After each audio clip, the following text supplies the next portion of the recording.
Hello friends, ഇതാണ് മസൂർ ദാൽ അഥവാ red ലെൻറ്റിൽ. ഈ റെഡ് ലെൻറ്റിൽ മുഴുവനായിട്ടുള്ളതും ഉണ്ടാവും. അത് വളരെ ടേസ്റ്റിയാണ്. അതിൻ്റെ തൊലി കളഞ്ഞാണ് റെഡ് ദാൽ ഉണ്ടാക്കുന്നത്. മസൂർ ദാൽ അല്ലെങ്കിൽ റെഡ് ലെൻറ്റിൽ ദാൽ എന്ന് പറയുന്ന സാധനം ഉണ്ടാക്കുന്നത്. നമ്മളിപ്പോൾ മസൂറിൻ്റെ കറിയാണ് ഉണ്ടാക്കുന്നത്. മസൂറിൻ്റെ കറി ഉണ്ടാക്കാൻ വേണ്ടി മസൂറിനെ ഞാനൊരു അരമണിക്കൂർ കഴുകി വെള്ളത്തിലിട്ട് വെച്ചു. അപ്പം നമുക്കൊരു 2 വിസിലടിച്ച് കഴിയുമ്പോൾ അത് നന്നായിട്ട് വെന്ത് കിട്ടും. അല്ലെങ്കിൽ പിന്നെ 5-6 വിസിലടിക്കണം നമ്മൾ കുക്കറിനകത്ത് വെച്ച്. അതിന് ബേസിക് മസാലകളായിട്ടുള്ള പച്ചമുളക്, വെളുത്തുള്ളി, കൊത്തമല്ലി ഇല, കരിവേപ്പില, ടൊമാറ്റോ, ഓണിയൻ, കുരുമുളക്, മുളക് പൊടി, മഞ്ഞൾപ്പൊടി എന്നിവയാണ് നമ്മൾ ചേർക്കുന്നത്.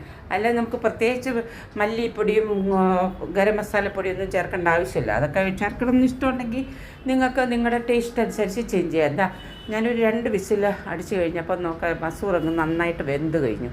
അപ്പം നമ്മൾ ചട്ടിക്കകത്തോട്ട് ഇച്ചിരി വെളിച്ചെണ്ണയല്ല കേട്ടോ നമ്മൾ ഒഴിക്കുന്നത് സൺഫ്ലവർ ഓയിൽ ഒഴിച്ചിട്ട് ജീരകം ഇട്ടാണ് കടുക് വറുക്കുന്നത്. എപ്പോഴും നോർത്ത് ഇന്ത്യൻ ഡിഷസിന് ജീരകം ഇട്ട് വേണം കടുക് വറുക്കാൻ.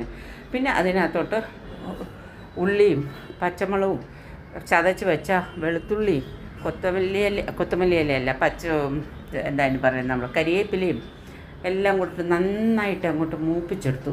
നല്ലതായിട്ട് മൂക്കുന്നതിലാണ് ഇതിൻ്റെ ടേസ്റ്റ് വയ്ക്കുന്നത്. വെളുത്തുള്ളിയുടെ മണം വരണം. അതുപോലെ മൂപ്പിച്ച ശേഷം വേണം നമ്മൾ പൊടികളെല്ലാം ചേർക്കാൻ. പൊടികൾ എന്താ, നമ്മുടെ റെഡ് ചില്ലി പൗഡറും മഞ്ഞൾപ്പൊടിയും കുരുമുളക് പൊടിയും മാത്രമേ ഞാൻ ചേർത്തുള്ളൂ.